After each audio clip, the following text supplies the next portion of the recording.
Bismillahirrahmanirrahim. Kenapa kita sibuk berpuasa? Kenapa umat Islam tak berhenti-berhentinya melaksanakan sholat 5 waktu? Ditambah lagi sholat-sholat sunnah yang lainnya. Apa sebenarnya yang memotivasi mereka untuk melakukan hal itu? Iman. Kita beriman bahwasanya ada kehidupan setelah ini. Kita beriman ada hari kebangkitan yang Allah Azza wa Jal mengulang-ulanginya, mengingatkan kita di dalam Al-Quran Karim. Allah berfirman, "Idza zulzilatil ardu zilzalaha wa akhrajatil ardu athqalaha wa qala al-insanu ma laha yawma idzin tuhadditsu akhbaraha bi anna rabbaka awha laha yawma idzin yasdurun nas ashtatan liyuraw a'malahum." Semuanya akan hancur. Bumi akan bergoncang sekuat-kuat. Semua yang ada di perut bumi akan dikeluarkan. Bumi akan memuntahkan kekayaan yang ada di dalamnya. Kemudian manusia dibangkitkan dari kuburnya. Mereka kebingungan. Digiring ke padang mahsyar. Mereka melihat ada bongkahan-bongkahan emas yang bergeletakan di jalan dia menuju ke mahsyar. Tapi sama sekali dia tidak menyentuhnya. Pada hari itu nampak manusia dengan pekerjaannya, dengan perbuatannya yang berbeda-beda. فَمَنْ يَعْمَلْ مِثْقَالَ ذَرَّةٍ خَيْرًا يَرَهُ وَمَنْ يَعْمَلْ مِثْقَالَ ذَرَّةٍ شَرًّا يَرَهُ. Barang siapa yang berbuat amal kebajikan sebesar darah. Darah itu semut yang kecil. Niscaya dia akan melihat. Dia akan mendapatkan balasan atas apa yang dia kerjakan. Dan sebaliknya, sekecil apapun keburukan yang engkau lakukan, engkau akan mendapatkan balasan. Dunia ini sudah tua dan akan berakhir. Tapi kita nggak tahu kapan akan berakhir dunia ini. Hanya Allah yang tahu. Dan setiap manusia punya akhiran yang berbeda-beda.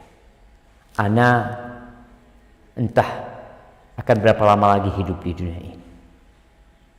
Mungkin setahun, mungkin lebih, mungkin kurang.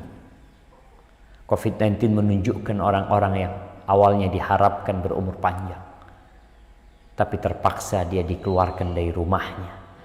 Anda melihat ada yang diletakkan di jalanan, ada yang keluar dari rumah, masuk rumah sakit dan tidak pernah kembali ke rumahnya. Keluarganya pun ingin mensolatinya, ingin menguburkan jenazahnya, tapi selesai. Ahibati fillah, bicara malam pertama. Malam pertama itu ada yang indah. Dan kebanyakan malam pertama itu malam yang penuh dengan kenangan. Buat teman-teman yang mungkin berangkat ke Swiss, ada yang ke Jerman, ada yang kemana malam pertama sampai, mungkin dia melihat satu hal yang indah, dia benar-benar menikmati malam pertama tersebut. Malam pengantin adalah malam pertama yang dinanti-nanti oleh mereka yang menikah. Di malam itu ada sebuah keindahan yang mereka rasakan. Sebuah kenikmatan yang mereka raih. Tapi gimana kalau malam pertama itu di Nusa Kambangan? Orang yang biasa hidup di rumah yang mewah, di ranjang yang empuk, kemudian dia dimasukkan ke penjara Nusa Kambangan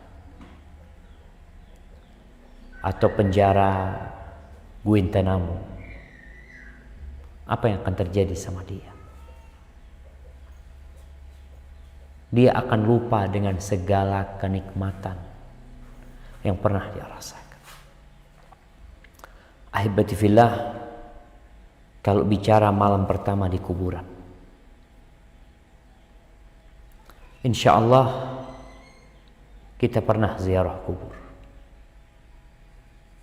Kita melihat tumpukan nisan.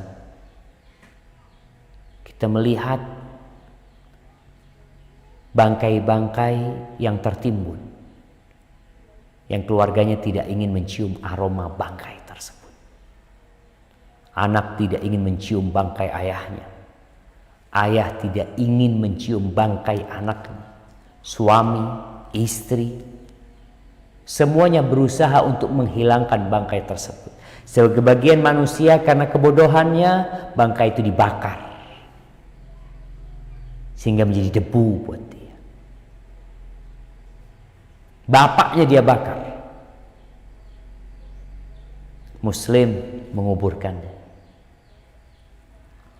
Semuanya sunyi senyap kalau kita melewati kuburan.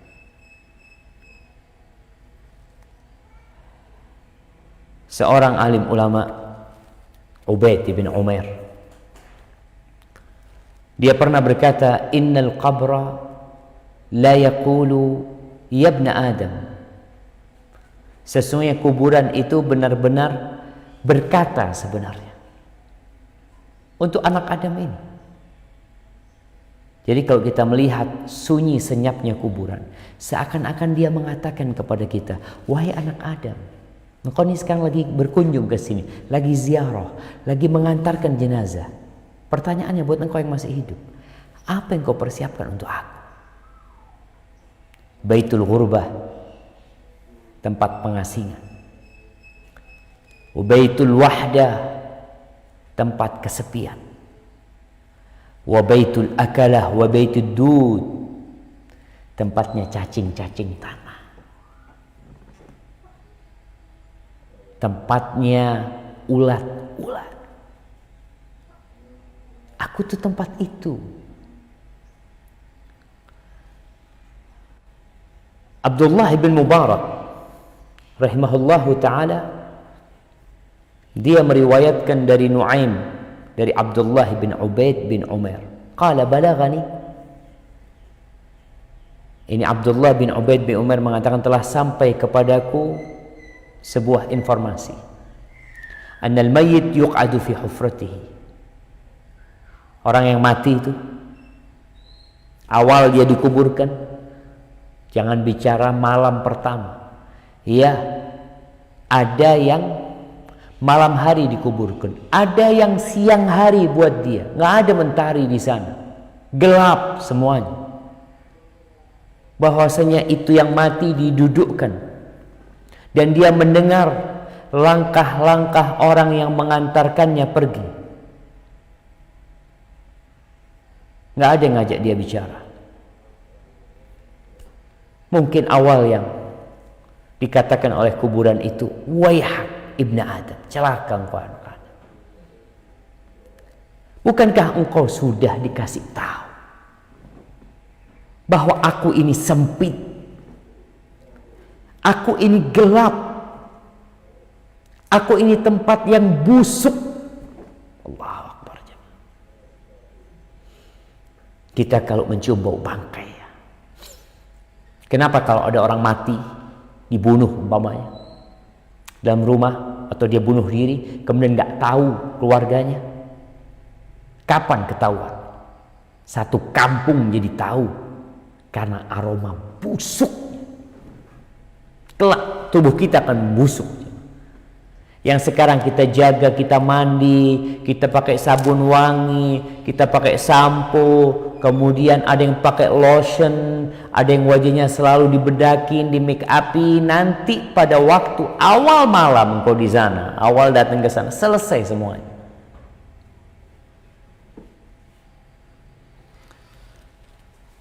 Ahibati fillah, kalau bicara gambaran dari dalam kuburan itu sendiri,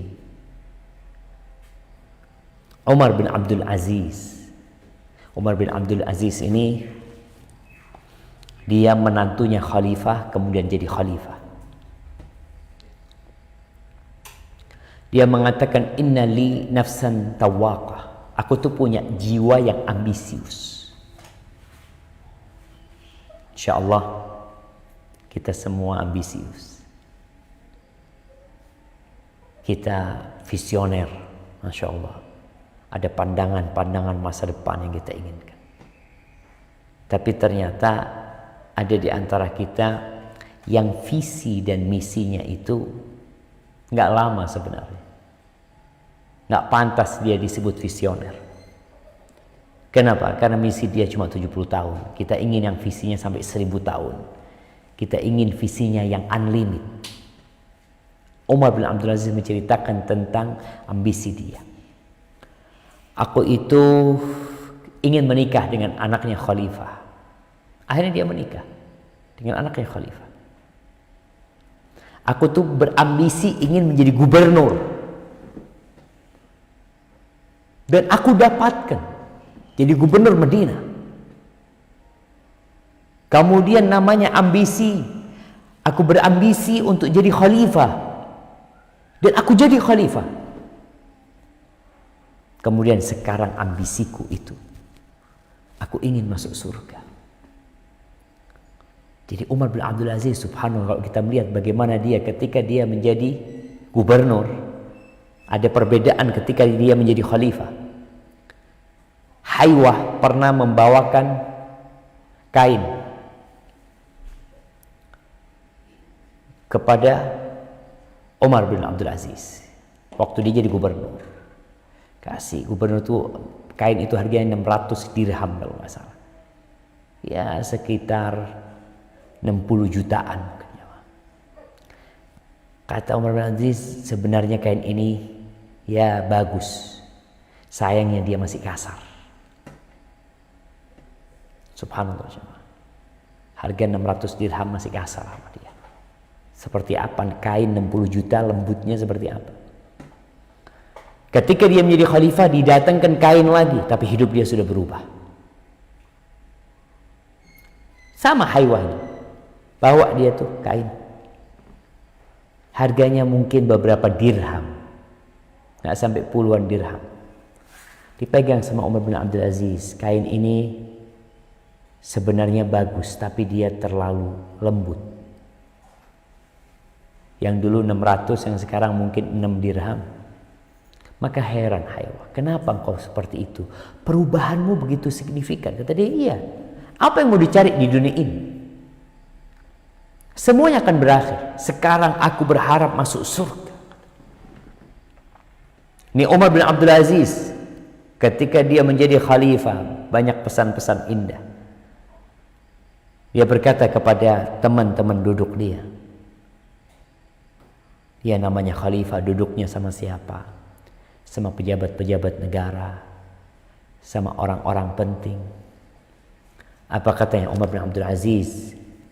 Ya fulan, wahai fulan, laqad bittu al-laylah atafakkaru fil qabri wa sakinik. Aku semalam itu merenungkan kuburan dan orang yang tinggal di kuburan sana. Innaka la ra'aital mayit ba'da 3 fil qabr. Kira-kira kalau engkau melihat mayit setelah 3 hari di kuburan, engkau kayaknya nggak mau dekat sama dia. Padahal engkau punya hubungan dekat sama dia. Engkau akan melihat tempat yang penuh dengan binatang-binatang tanah. Engkau akan melihat mata yang mungkin sudah jatuh. Ada nanah dan darah, aroma yang begitu busuk. Setelah keindahan selama ini, setelah bau yang wangi, setelah pakaian yang indah, Kemudian Umar bin Abdul Aziz pingsan. Kita tuh kalau mau bayangin malam pertama di kuburan, ketika nggak ada yang mendampingin kita, siapa yang mau dampingin kita jemaah? Rasulullah Shallallahu Alaihi Wasallam hampir setiap sholat beliau mengatakan di tasyahud akhir, Allahumma inni a'udzubika min azabil qabr. Ya Allah, aku berlindung kepadamu dari azab kubur. Apakah kita meminta perlindungan kepada Allah? Atau doa yang kita panjatkan selama ini ya tanpa ada penghayatan dari hati kita.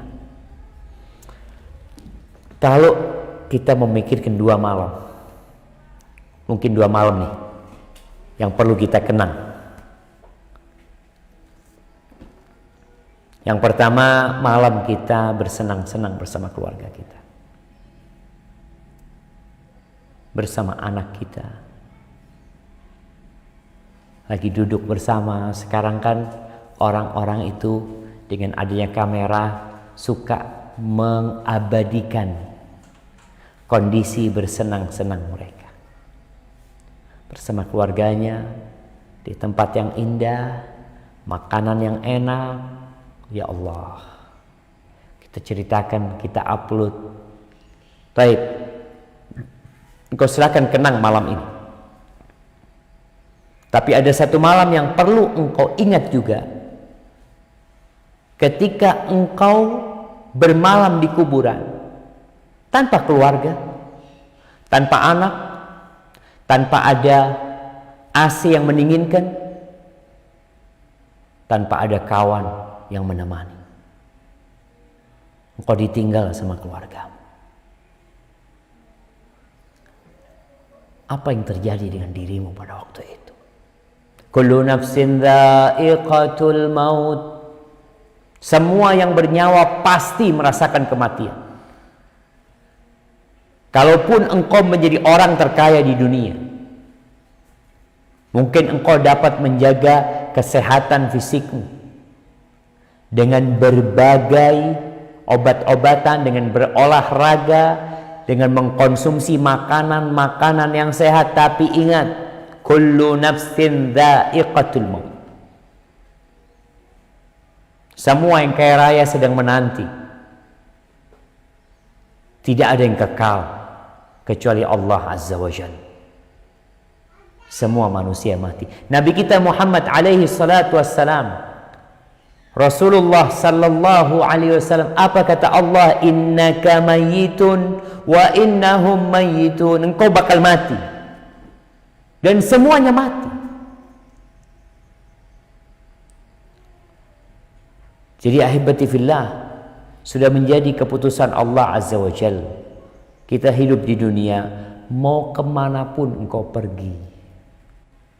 Jangan berpikir kau berangkat ke Swiss, berobat mungkin di rumah sakit yang paling mewah, paling mahal, yang dokternya hebat, yang peralatannya begitu canggihnya, dokternya mati. Akan dikeluarkan dia dari rumah. Tadi bayangkan momen antum bersama keluarga dan momen antum sendirian. Anakmu mungkin sayang sama bapaknya. Diantarkan bapak ini dengan mobil mewah karena punya duit, ada ambulan mewah.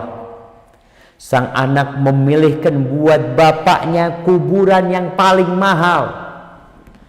Di Indonesia ini rame nih kuburan mahal. Ratusan juta orang beli kuburan. Dia nyumbang masjid 1 juta, beli kuburan ratusan juta. Sang anak ingin menghormatin ayahnya, diantarkan dengan mobil yang mewah, ditaruh di kuburan yang mewah. Terus, adakah keluargamu yang akan menantimu di sana? Apakah engkau akan tahu dan merasakan kemewahan mobil yang mengantarkanmu? Ketika engkau hidup, engkau dapat merasakan.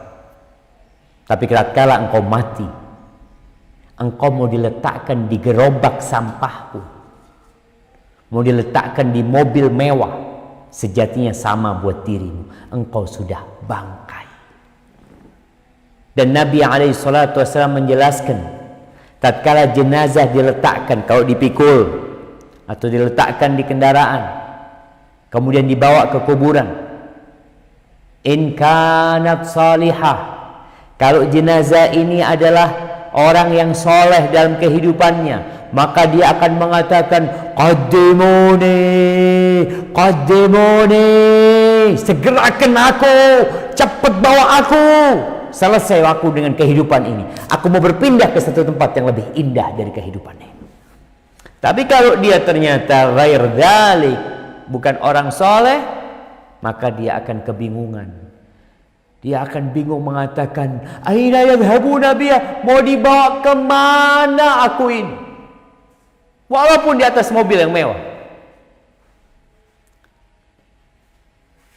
Allah berfirman di surat Al-Mu'minun ayat 100. Surah Al-Mu'minun ayat 100. Nah, tafadhal, siapa yang mau baca?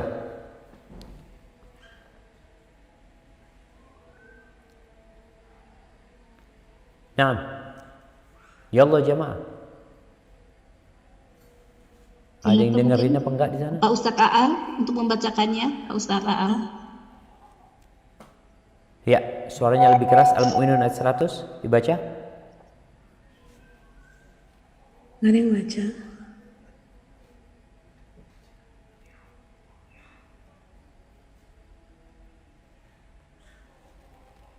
Dibaca ayat 99 sama 100. 99 sama 100.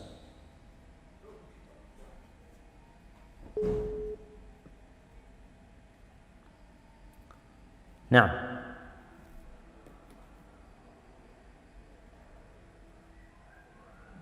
silahkan. Silakan jamaah, mungkin untuk para bapak-bapaknya untuk membacakan ayat suci Al-Quran, salah satu dari jemaah dari Hijrah, mungkin dari Hijrah, Pak Aal. Masya Allah, kalau suruh baca pada kabur semuanya. Enggak, sebetulnya ada mungkin, tapi sambil kerja ya. Saya coba hubungin. Nah, silahkan. Ya. Ya, Masya Allah. Maaf Ustaz, tadi lagi tidak di ruangan. Nah, tafadhal. Jazakallah khair. Surat,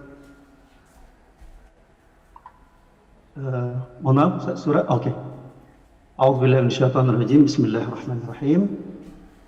Hatta idza jaa ahaduhumul maut qala rabbi irji'un la'alli a'malu salihan fima taraktu innaha kalimatun wa qailuha wa min waraihim barzakhun ila yaumi yub'ats.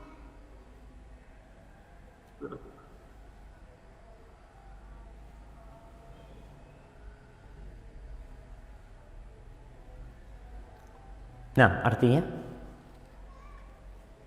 Demikianlah keadaan orang-orang kafir itu, hingga apabila datang kematian kepada seorang dari mereka, dia berkata, ya Tuhanku, kembalikanlah aku ke dunia, agar aku dapat berbuat kebajikan yang telah aku tinggalkan. Sekali-kali tidak. Sesungguhnya itu adalah dalih yang diucapkannya saja, dan di hadapan mereka adalah barzakh sampai pada hari mereka dibangkitkan. Barakallahu fikum. Jemaah, ketika itu orang baru mulai introspeksi diri, baru mulai mengingat dia ingin melakukan ini dan itu, dan sekarang Allah kasih sama kita waktu. Dia mengatakan Rabbi irji'un, ya Allah kembalikan ya Allah, sebentar aja, usah lama-lama, ingin beramal soleh. Jadi malam pertama di kuburan, ketika engkau merasakan sebuah hal yang tidak pernah engkau rasakan dalam kehidupannya. Kalau orang di penjara, mau di penjara dalam kondisi penjara sendiri, masih nyaman dia di sana dibandingkan dengan kuburan. Masih ada harapan dia keluar. Tapi tatkala engkau diletakkan di dalam kuburan, tatkala anakmu menginjak-injak tanah kuburan, ketika anakmu menangis, istrimu merasa kehilangan, ya berapa lama mereka merasakan itu? Sepekan, 2 pekan, sebulan, 2 bulan, sampai masa iddahnya habis. Mungkin dia sudah dinikahin oleh laki-laki yang lainnya. Harta yang kau kumpulkan dinikmatin oleh anak-anakmu, oleh istrimu dengan suami baru dia. Kalau engkau seorang wanita, selesai. Suamimu belum engkau dikuburkan, mungkin dia sudah berpikir untuk menikah lagi. Ahibati fillah. Kalau bicara kuburan, ada beberapa kondisi orang ketika berada di dalam kuburan. Yang pertama, ada yang namanya himpitan kuburan, pelukan kuburan. Kita lihat tempat yang kecil seperti itu. Dari Aisyah radhiyallahu taala anha, beliau mengatakan bahwa Nabi alaihi salatu wasallam bersabda, "Inna lil qabri daghtah, walau kana ahadun najiyan minha naja minha Sa'ad bin Mu'adz." Sesungguhnya kuburan itu memiliki himpitan, tekanan. Andai kata ada satu orang yang selamat, andai kata ada satu orang yang selamat dari himpitan tekanan kuburan itu, niscaya yang selamat adalah Sa'ad bin Mu'adz. Ada apa dengan Sa'ad bin Mu'adz? Di dalam riwayat Abdullah bin Umar radhiyallahu anhuma, anna Rasulullah sallallahu alaihi wasallam qala, Nabi bersabda tentang Sa'ad bin Mu'adz ketika dia meninggal dunia. Ketika dikuburkan Sa'ad bin Mu'adz, Rasulullah sallallahu alaihi wasallam mengatakan, hadzal ladzi taharraka lahul arsy. Ini Sa'ad bin Mu'adz ketika dia meninggal dunia, arsy-nya Allah itu bergetar.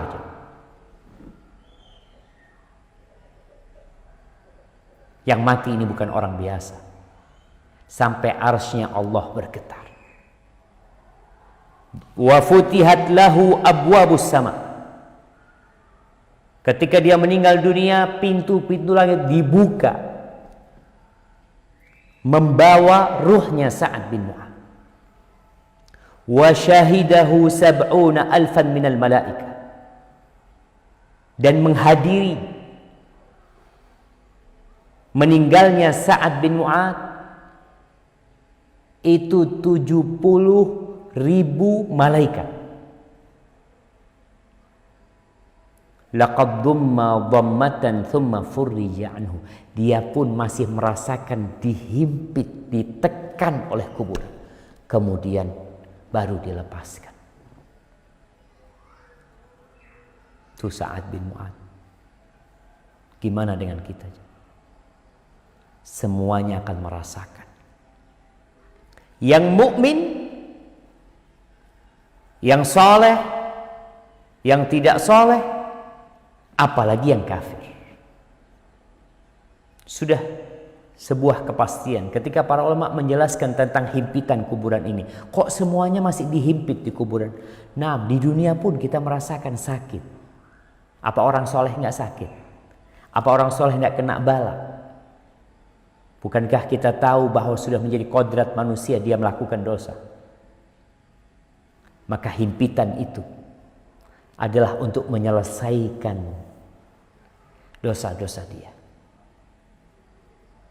Karena kita, kata Nabi SAW, kullu bani Adam khata. Semua anak Adam melakukan kesalahan. Kalau saat merasakan, yang arsy Allah bergetar, 70 malaikat, 70.000 malaikat hadir di jenazahnya Sa'ad bin Mu'adz.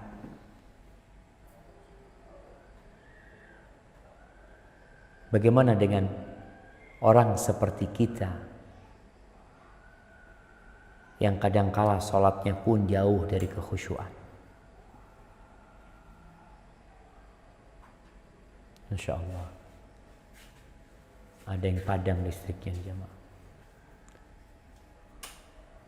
Ya, kita gelap dikit aja udah bingung. Gimana kalau gelap di kuburan? Baik. Itu kondisi pertama. Ketika orang masuk di kuburan, diantarkan ke kuburan, masuk dia akan dihimpit. Adapun orang-orang yang kafir, orang-orang yang penuh dengan dosa, maka himpitan itu akan lama. Ada yang berpendapat bahwa himpitan ini himpitan kasih sayang. Karena orang yang meninggal dunia sejatinya dia dari tanah.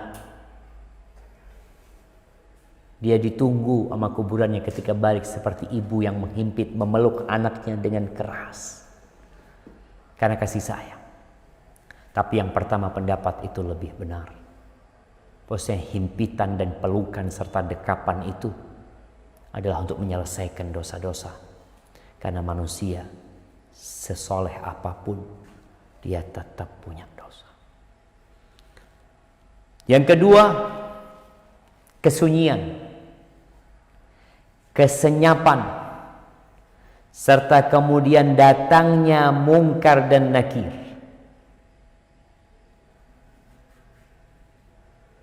Mendudukkan manusia.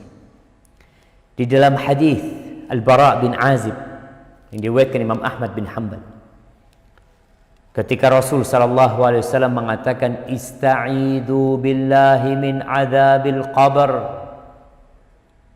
kalian memintalah perlindungan kepada Allah dari azab kubur. Beliau mengatakan itu 2 atau 3 kali.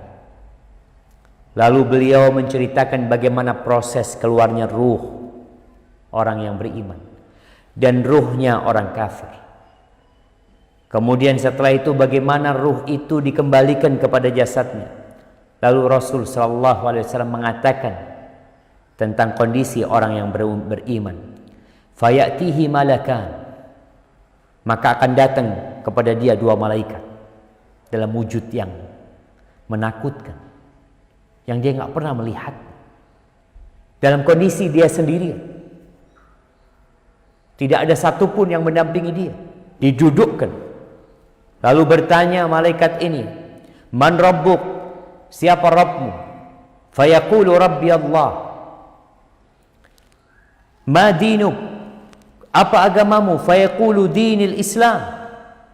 Fayaqulani ma hadzal rajul ladzi bu'itsa fikum. Fayaqulu huwa Rasulullah. Siapa itu orang yang diutus kepada kalian? Kau tahu? Dia utusan Allah. Nabi Muhammad adalah utusan Allah. Bagaimana engkau tahu? Ini jamaah akan ditanya, gimana engkau tahu itu Rasulullah? Oh, katanya orang, seorang yang mukmin mengatakan, qara'tu kitaballah wa amantu bihi wa saddaqtu. Aku membaca Al-Qur'anul Karim, aku membaca kitabullah dan aku beriman dengannya dan aku percaya. Fayunadi munadin minas sama. Ini proses ini masih proses yang menakutkan. Dari mulai himpitan, kemudian didudukkan dalam kegelapan, dalam kesenyapan dan kesunyian.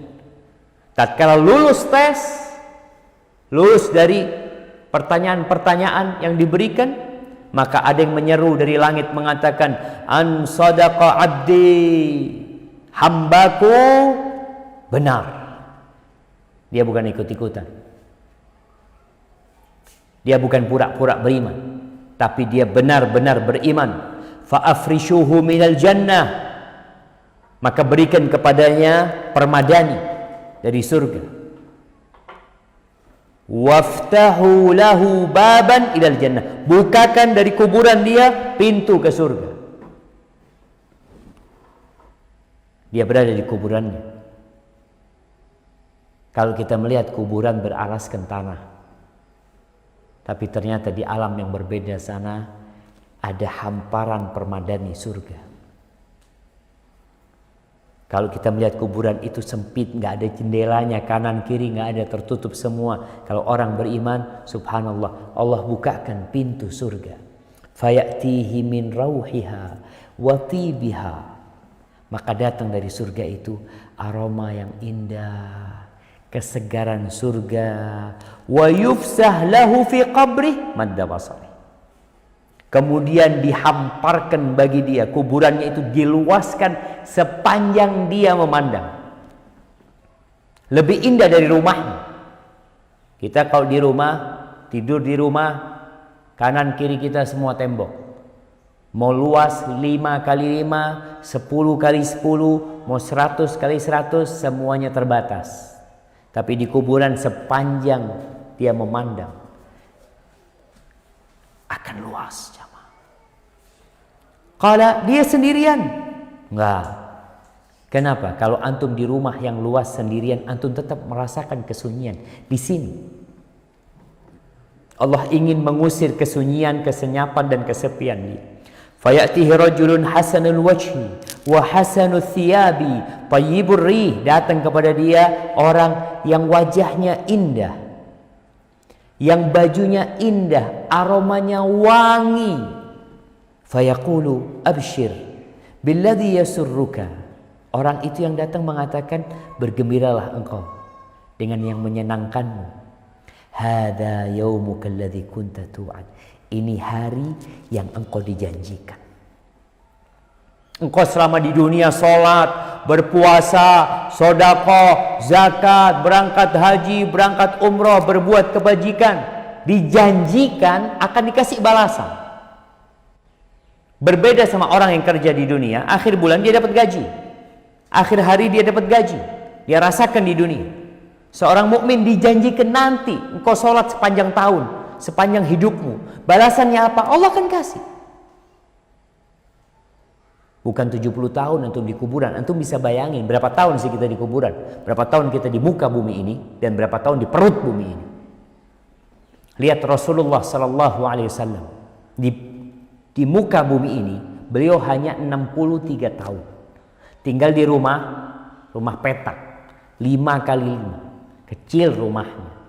Nggak ada AC, nggak ada kipas angin, makanan pun susah. Tapi cuma 63 tahun. Di kuburan beliau sudah 1430 tahun. Maka itu yang seharusnya menjadi ambisi kita. Untuk mendapatkan tempat yang luas, untuk mendapatkan janji-janji Allah Azza wa Jalla, dikasih tahu ini janji yang telah dijanjikan kepadamu. Fayaqulu man anta? Orang ini yang awalnya sendirian, malaikat Munkar dan Nakir udah pergi, kondisi kuburannya sudah berubah, lalu dia bertanya, man anta? Kamu siapa? Fawajhuka al-wajhul hasan yaji'u bil khair. Wajahmu wajah orang baik yang mendatangkan kebaikan. Fayaqulu lahu ana amaluka salih. Aku amal solehmu. Fayaqul Rabbi. Ketika dia tahu, sejak di kuburan dia sudah tahu bagaimana kelak hidup dia selanjutnya. Di kuburan belum bisa masuk surga, baru mendapatkan aromanya. Orang tuh kalau melihat tempat yang indah, kepingin masuk. Antum dapat fotonya sesuatu ya, pulau yang indah, ada ketertarikan. Nih orang dibukakan pintu ke surga, datang tuh aroma surga, wanginya surga. Dia melihat subhanallah sebuah keindahan di sana. Maka dia mengatakan, ay Rabbi aqimis sa'ah, Rabbi aqimis sa'ah. Ya Allah, bangkitkan kiamat, bangkitkan kiamat, hatta arji ila ahli wa mali. Sehingga aku bisa kembali kepada keluargaku dan kepada hartaku. Di riwayat lain disebutkan orang ini mengatakan, Rabbi, biarkan aku kasih tahu kabar gembira kepada keluargaku, agar mereka tahu aku di sini bahagia, nggak perlu nangis kalian. Aku lebih bahagia daripada kalian di dunia. Lalu dikatakan, uskun, engkau istirahat dulu sini, belum waktunya. Akan datang waktunya. Lalu Nabi menyebutkan tentang orang kafir, orang fajir. Wa ya'tihi malakan, datang malaikat sama, dia dihimpit dengan himpitan yang menghancurkan tubuhnya. Kemudian datang malaikat dalam kondisi kesepian dan kegelapan. Malaikat bertanya kepada dia, Man Rabbu? Siapa Rabbu? La adri. Dia ketakutan. Enggak tahu aku enggak tahu aku. Qala fa yaqul ma din, apa agamamu? Agamanya sendiri dia mengatakan, la adri. Engkau tahu orang yang diutus ke la adri. Jawabannya enggak tahu. Maka kemudian ada yang menyeru dari langit mengatakan, an kadzaba abdi, memang hambaku ini telah mendustakan. Dia enggak percaya.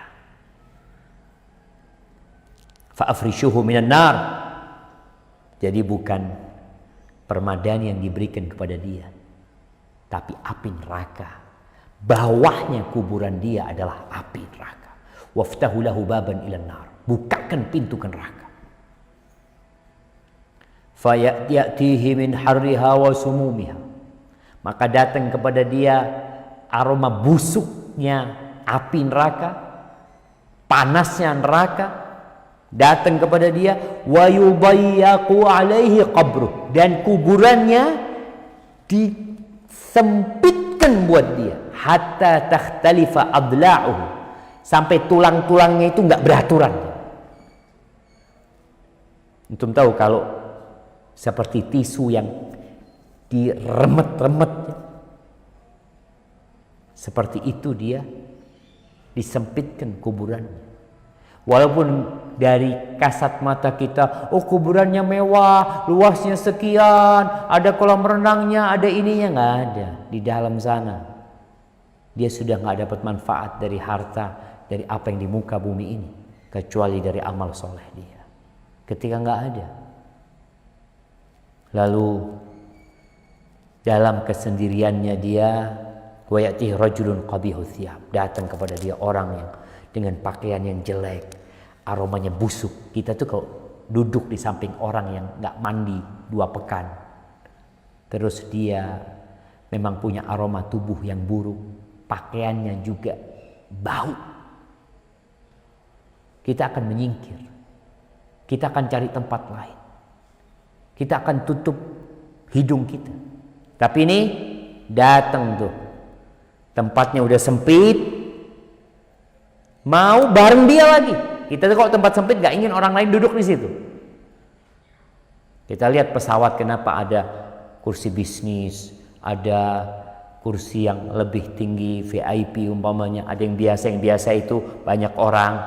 Kalau udah sempit terus banyak orang, itu jadi gak nyaman. Ini nih kuburan udah disempitin sampai tulang-tulang dia itu beradu, bercampur aduk. Datang orang, aromanya busuk, wajahnya buruk, pakaiannya juga jelek. Lalu dia mengatakan, absyir billadzi yasu'u, engkau nih ada kabar buat engkau dengan keburukan yang telah dijanjikan kepadamu. Lalu dia tanya, kau siapa engkau? Qala ana amaluka, wajahmu wajah yang jelek, baumu juga nggak enak, kelihatan engkau ini jahat. Kata dia, ana amalukal khabith, aku amal buruk yang kita kerjakan akan kita dapatkan. Fa yaqul rabbi la tuqimis sa'a, lalu dia mengatakan, ya Rabb, jangan dibangkitkan kiamat. Karena dia sekarang baru merasakan azab kubur aja, gimana kalau dimasukkan ke dalam api neraka yang panasnya ya sekitar 70 kali api dunia. Seperti itu, 69 kali api dunia. Ahibati fillah, itulah yang menanti kita di kuburan. Rasulullah SAW menjelaskan tentang berbagai macam azab yang menanti sesuai dengan amalannya. Nabi pernah dapat nasihat dari Jibril alaihissalam.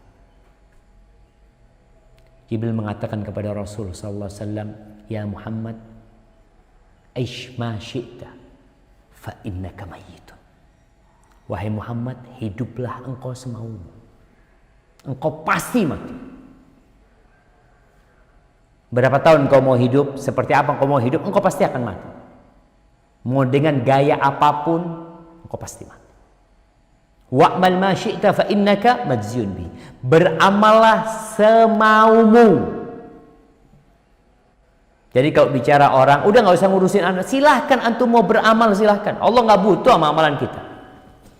Allah mengatakan faman syaa falyu'min wa man syaa falyakfur. Yang mau beriman silahkan, monggo. Yang mau kafir silahkan. I'malu ma syi'tum. Kalian silahkan beramal semau kalian. Tapi ingat, akan dibalas kalian. Pasti dibalas. Wa ahbib man syi'ta fa innaka mufariquh. Dan silahkan engkau mencintai siapa yang engkau mau. Engkau pasti berpisah sama dia. Sudah jadi kepastian jamaah. Wa'lam anna syarafal mu'min qiyamuhu bil-lail. Ketahuilah bahwa kemuliaan seorang mukmin bukan dengan hartanya, bukan dengan jabatannya, bukan dengan tahtanya, bukan dengan kekuasaannya. Yang sekarang orang-orang berlomba untuk mencari kekuasaan, jabatan, harta. Dia pikir itu dapat memuliakan dia. Syaraful mukmin, kemuliaan seorang mukmin adalah qiyamuhu bil-lail, ketika dia bangun malam hari. Salat tahajud, itu kemuliaan seorang mukmin.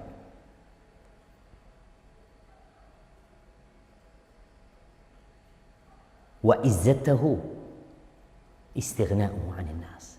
Dan kehormatan dirinya ketika dia enggak butuh sama orang. Enggak, ana sama Allah Subhanahu wa taala. Maka hati-hati dengan apa yang kita amalkan. Kita akan segera meninggalkan dunia. Yang terakhir jamaah, masih banyak pembahasan tentang malam pertama di kuburan. Ini ada malam pertama di kuburan yang Nabi ceritakan. Ketika perang Khaybar, di situ para sahabat mendapatkan harta rampasan perang, tapi bukan emas dan perak, tapi barang-barang, ya, makanan, pakaian. Kemudian kita tuh berangkat ke sebuah lembah, tahu-tahu ada budak Nabi alaihi salatu wassalam yang namanya Rifa'ah ibn Zaid. Ketika Nabi turun di situ, budak Nabi itu lagi mindain barang-barang dari onta Rasul sallallahu alaihi wasallam. Tahu-tahu ada panah yang nyasar ke dia. Mati dia. Ada musuh yang mau manah, dia mati. Apa kata orang-orang?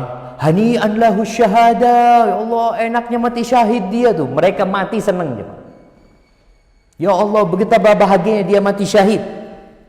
Ya Rasulullah, lalu apa kata Rasul SAW? Kalla, enggak. Kalian pikir dia sedang bersenang-senang nih?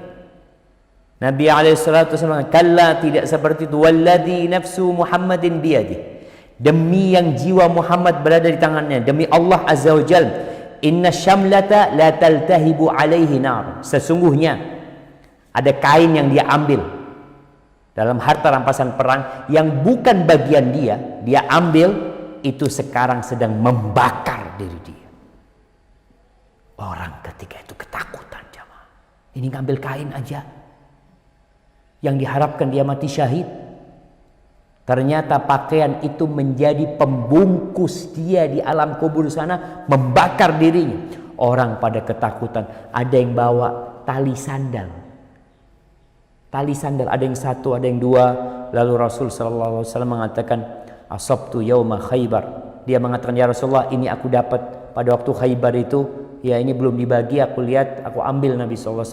Lalu Nabi SAW mengatakan, syirakun min nar, au syirakani min nar, tuh 2 tali sandal dari api atau 1 tali sandal dari api.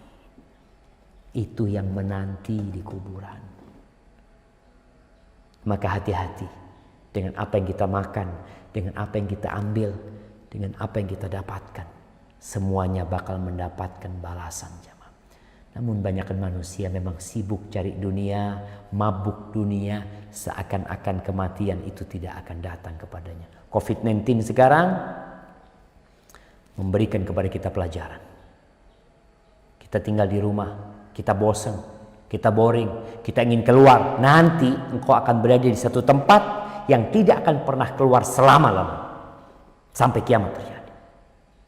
Ketika sekarang masih ada harapan, oh insya Allah Juni selesai, insya Allah akhir tahun selesai, insya Allah bisa balik seperti asalnya. Tapi engkau akan berada di kuburan nanti semuanya, di tempat yang sempit, yang kecil seperti itu, selama-lamanya nggak ada harapan untuk keluar kembali. Tinggal bagaimana kau mempersiapkan tempat yang sempit itu. Hadza wallahu a'lam bishawab. Itu yang bisa saya sampaikan di kesempatan kali ini. Mungkin kita masuk ke sesi tanya jawab. Nah, silahkan kalau ada yang ingin bertanya. Ya, baik Pak Ustaz. Allahumma inna na'udzubika min adzabil qabr wa min adzabi jahannam wa min fitnatil mahya wal mamat wa min syarri fitnatil masiihid dajjal. Naam, tafadhal.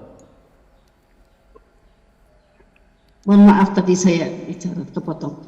Sudah ada yang daftar, silakan Ibu Riana untuk menyampaikan pertanyaannya. Hanya diberi kesempatan 1 pertanyaan. Silakan. Terima kasih Mbak Evi, terima kasih Pak Ustadz. Pertanyaan saya mengenai alam kubur ini, apa kita bisa, apa doa khusus agar kita terhindar dari siksa alam kubur dan siksa api neraka, Pak Ustadz? Terima kasih. Assalamualaikum. Waalaikumsalam warahmatullahi wabarakatuh. Iya jemaah, kalau bicara apa sih amalan atau doa agar kita terhindar dari azab kubur? Yang pertama adalah keimanan kita dengan adanya azab kubur itu sendiri. Karena keimanan ini yang akan mendorong kita untuk takut. Kemudian kita berdoa. Kalau bicara doa apa agar kita terhindar dari azab kubur?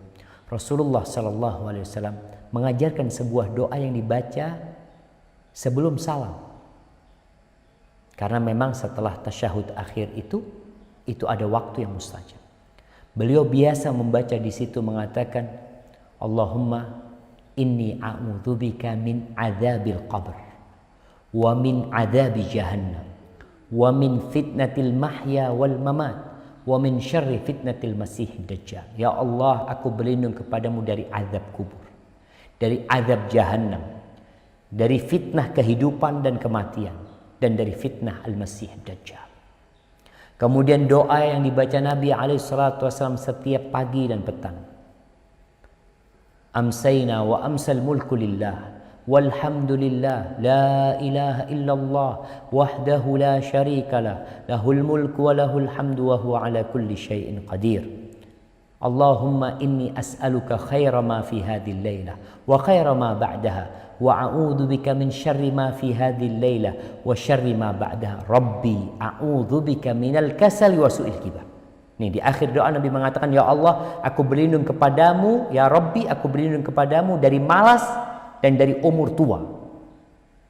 Rabbi a'udzubika min adzabin finnar wa adzabil qabr. Ya Allah, aku berlindung kepadamu dari azab di neraka dan azab di kuburan. Itu doa yang dibaca Nabi SAW. Maka hendaklah kita berusaha untuk membacanya dengan penghayatan. Bukan sekedar wirid kita baca itu, tapi kita tidak menghayati doa tersebut. Kenapa? Karena kata Rasul sallallahu alaihi wasallam, la yastajibullah. Allah tidak mengabulkan doa dari hati yang lalai. Kemudian jamaah, buat kita nih yang punya orang tua sudah meninggal dunia, mereka yang sudah berada di alam kubur, apa yang harus kita lakukan? Mohonkan ampun buat mereka. Rasulullah sallallahu alaihi wasallam ketika mengubur sahabat, Beliau berdiri di atas kuburan mengatakan kepada para sahabatnya, istaghfiru li akhikum, mintakan ampun buat saudara kalian. Wasalullah lahu tathbit, dan mintakan kepada Allah agar diteguhkan karena dia sedang ditanya.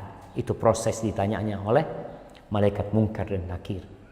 Maka itu yang bisa kita amalkan, dan banyak amal-amal soleh lainnya jamaah, seperti membaca surat Tabarak ya, surat Al-Mulk dibaca tiap malam 30 ayat yang dalam hadis disebutkan bahwasanya akan menyelamatkan orang yang membacanya dari azab kubur. Hada wallahu a'lam bissawab. Terima kasih banyak Pak Ustadz. Berikutnya silakan Ibu Irma Ahmad. Terima kasih Ibu Evi. Assalamualaikum warahmatullahi wabarakatuh Ustadz. Waalaikumsalam warahmatullahi wabarakatuh. Saya Irma Ahmad dari Jerman Ustadz.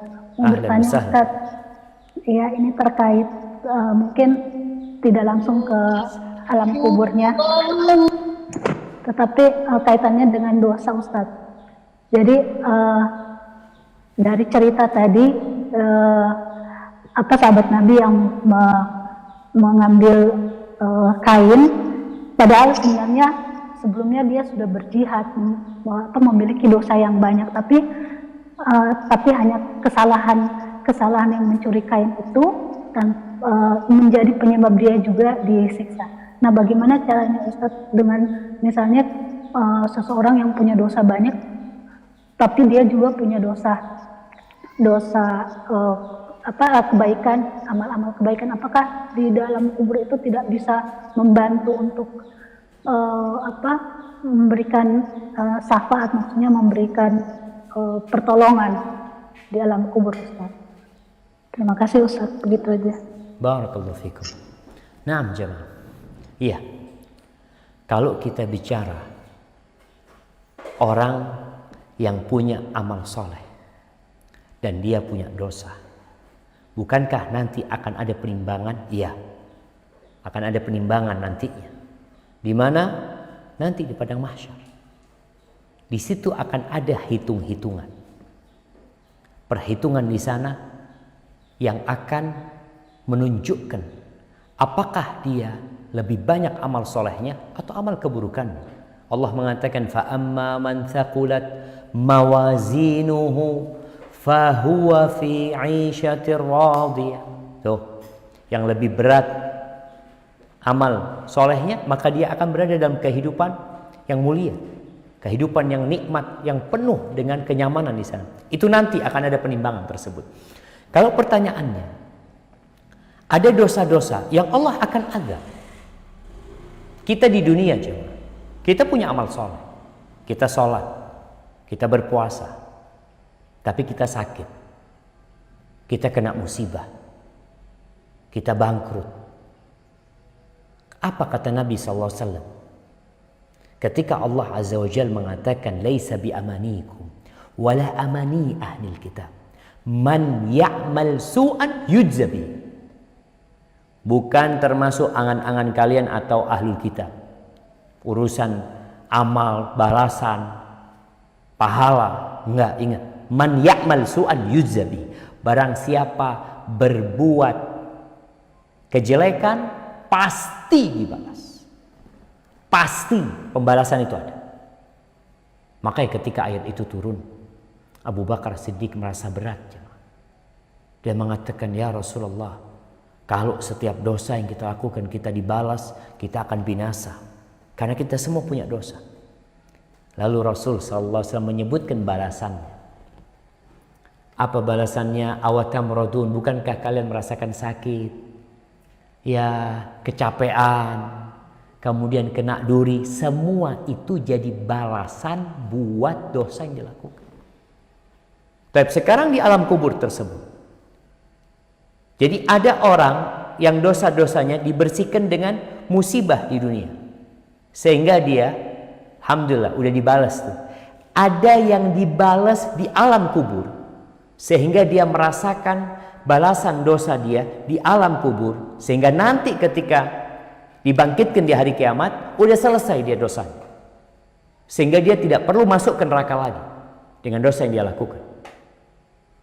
Itu jadi pembersih dosa dia. Ada yang dengan ahwalu al-qiyamah, dengan yang terjadi di padang mahsyar sendiri menjadi penghapusan dia, sehingga ada orang yang dihapuskan dosanya ketika melewati sirat, ketika dia terkena api ini itu, tapi dia akhirnya selamat. Itu jadi penghapusan dosa dia. Jadi kalau bicara kita punya amal soleh, pertama kita nggak tahu apa amal soleh kita sebanding dengan itu. Jangan-jangan kalau disuruh bayar itu habis amal soleh kita nanti masuk neraka. Maka kita lebih tahu dengan Allah, lebih tahu dengan yang baik buat kita. Sehingga orang yang mati syahid, ketika dia mati syahid ikut berjihad kemudian melakukan dosa al-ghulul, termasuk dosa besar jamaah. Mengambil dari harta rampasan perang ini termasuk dosa besar. Dan kita tahu dia belum bertobat. Dan Nabi SAW menjelaskan bahwasanya itu yang dia ambil akan membakar diri dia. Adapun nanti di padang mahsyar akan ada penimbangan amal. Dan kita juga tahu bahwasanya amal-amal soleh itu, kalau memang lebih banyak amal soleh dia akan datang di kuburan menemani dia, mendampingi dia. Dan bisa jadi juga setelah nih sahabat yang meninggal dunia dibakar dengan pakaian tersebut, kemudian sudah setimpal dengan yang dia lakukan, dia akan beristirahat dan merasakan kenikmatan. Tapi yang jelas azab itu akan didapatkan ketika orang melakukan dosa. Allahu Akbar ya. Benar jemaah. Kalau itu orang ikut perang sama Nabi SAW, gara-gara pakaian itu, ada yang gara-gara sandalnya yang dia ambil. Apalagi kita yang amalannya nggak seberapa, mereka tuh sahabat-sahabat Nabi yang ikut berperang bersama Rasulullah SAW. Na'udzubillahi minan nar. Barakallahu fikum. Dipersilakan Ibu Iul dari Jerman. Assalamualaikum Ustaz, saya Iul Siti Juraiha dari Jerman. Waalaikumsalam warahmatullahi wabarakatuh. Bismillah. Nah, Bismillah. Bismillah, saya menanyakan mengenai untuk pengajaran anak-anak kecil di TPA mengenai alam kubur dan akhirat itu seperti neraka, kesannya tuh sangat menakutkan mungkin bagi anak-anak. Bagaimana Ustadz untuk mengajarkan anak-anak ini pada usia berapa dan bagaimana first rate-nya, step by step-nya untuk mengajarkan anak-anak mengenai keadaan di alam kubur ini. Terima kasih Ustadz. Nah, barakallahu fikum. Subhanallah jamaah. Berkaitan dengan mengajarkan kepada anak-anak ini. Anak-anak ini umurnya beda-beda. Ada anak-anak yang sudah ngerti dikasih tahu. Maka kita bisa kasih penjelasan sama dia. Tapi ada anak-anak yang mengajarin mereka itu hanya talqin, hanya menghafal. Dia itu hanya menghafal. Dia belum bisa mencerna. Seperti kita ajarin dia menjawab pertanyaan, man rabbuk? Allah. Man nabiyuk? Muhammad. Ma dinuk? Islam. Ini anak bisa menghafal, tapi dia belum bisa mencerna.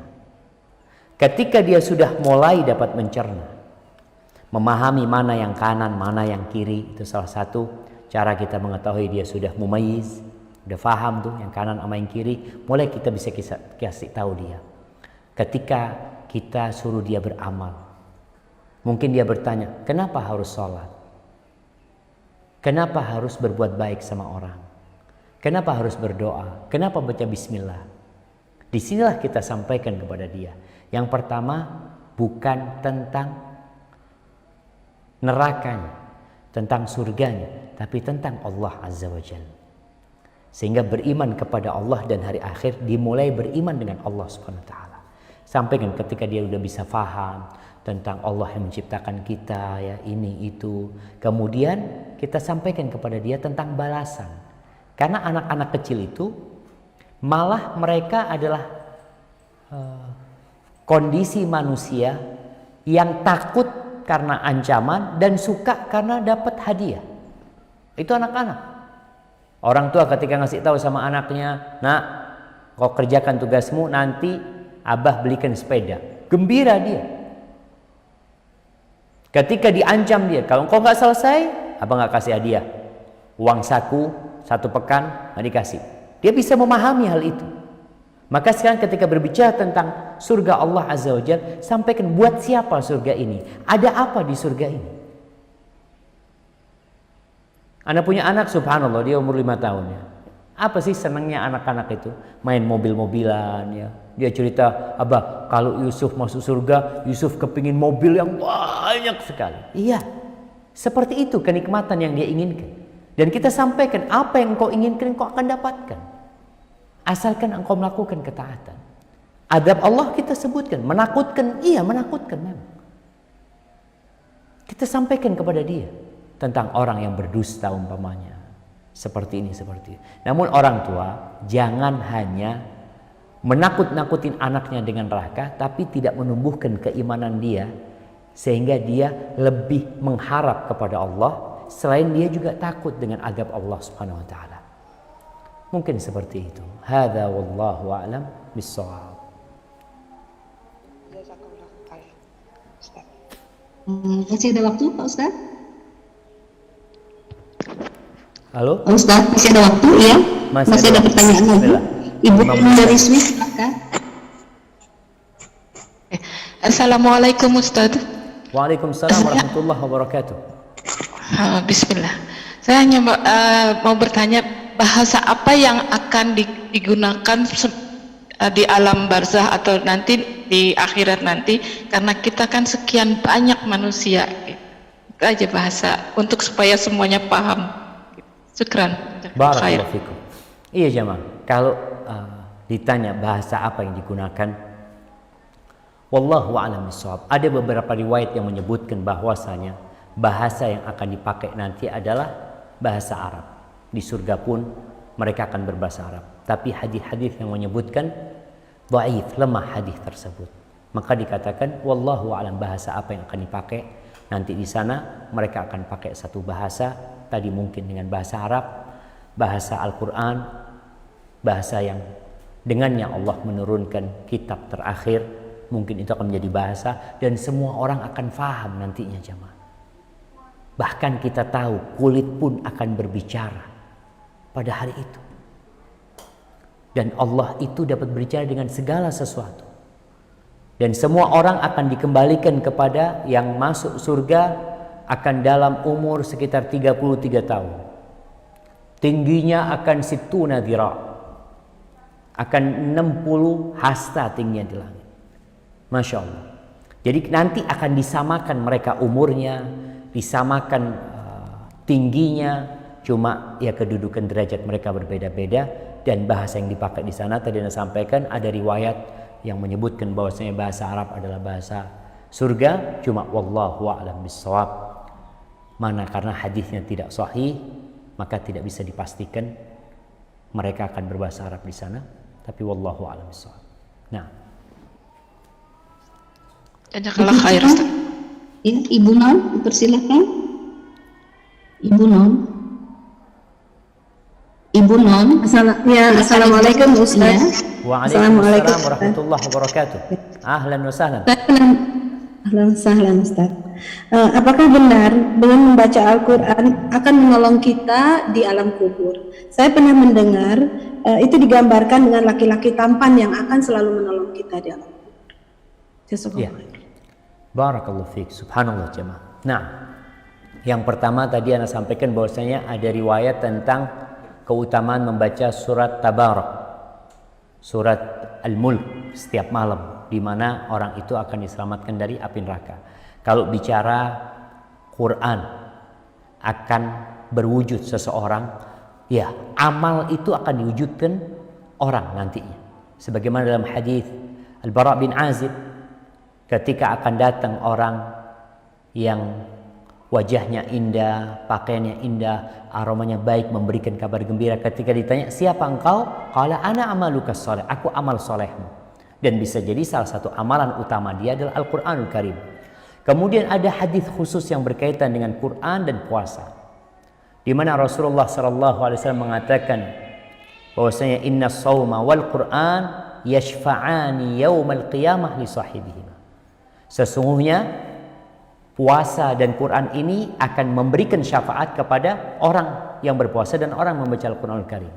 Ketika dia hendak disiksa atau dia sedang dalam persidangan, maka datang puasa itu mengatakan, ay Rabbi mana'tuhu ta'am wasyahwah bin nahar fasyaffi'hu fiyya ya Rabbi, aku tuh menghalangi dia dari makan dan syahwatnya di siang hari, maka terimalah permohonanku syafaat buat dia. Adapun Quran akan mengatakan, Rabbi mana'tuhun naum bil lail, ya Rabbu, aku menghalangi dia dari tidur di malam hari membaca Al-Qur'anul Karim, maka terimalah syafaatku, tolong diterima ya Allah. Maka kemudian diterima syafaatnya.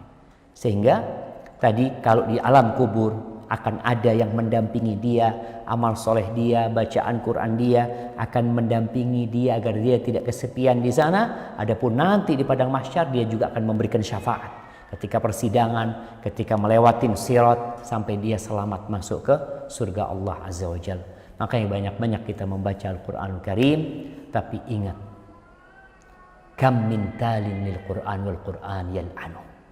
Berapa banyak orang yang baca Al-Qur'an sedangkan Al-Qur'an itu sendiri melaknat yang membacanya. Quran ini bisa menjadi pembela kita, bisa menjadi penuntut kita, kata Nabi SAW. Wal Qur'anu hujjatun laka au alaika. Kenapa? Ada orang-orang yang baca Quran hanya baca hurufnya tapi nggak diamalin. Berapa banyak larangan-larangan Allah yang dia baca tapi dia kerjakan. Berapa banyak perintah Allah yang diperintahkan tapi dia tidak jalankan. Maka tatkala kita baca Quran khususnya di bulan Ramadan, di bulannya Al-Qur'anul Karim, tolong dilihat kalau ada bacaan-bacaan kita yang berkaitan, ya Allah aku belum ngamalin ini, ya Allah ampuni aku ya Allah. Aku melanggar ini, ampuni aku. Itu Rasulullah SAW kalau baca Al-Quran. Tidaklah beliau lewat ayat rahmat kecuali beliau minta rahmat Allah. Tidaklah beliau lewat ayat tentang azab Allah kecuali beliau berlindung dari azab Allah SWT. Dan ketika lewat ayat tentang tasbih, maka beliau bertasbih kepada Allah SWT. Maka agar Quran yang kita baca menjadi pembela buat kita, memberikan syafaat kepada kita, maka hendaklah kita membaca dengan hati dan mengamalkannya dalam kehidupan ini. Hadza wallahu a'lam bishawab. Mungkin itu menjadi pertanyaan terakhir kita pada kesempatan kali ini jamaah. Ana mohon maaf ya karena memang maghribnya di Jember ini lebih awal daripada teman-teman yang di Jakarta. Semoga kita bisa berjumpa pada kajian-kajian selanjutnya. Subhanakallahumma wa bihamdika asyhadu an la ilaha illa anta astaghfiruka wa atubu ilaik. Jazakumullahu khairan. Wassalamualaikum warahmatullahi wabarakatuh. Subhanaka Allahumma wa bihamdik ashhadu an la ilaha illa ant astaghfiruka wa atubu ilaik.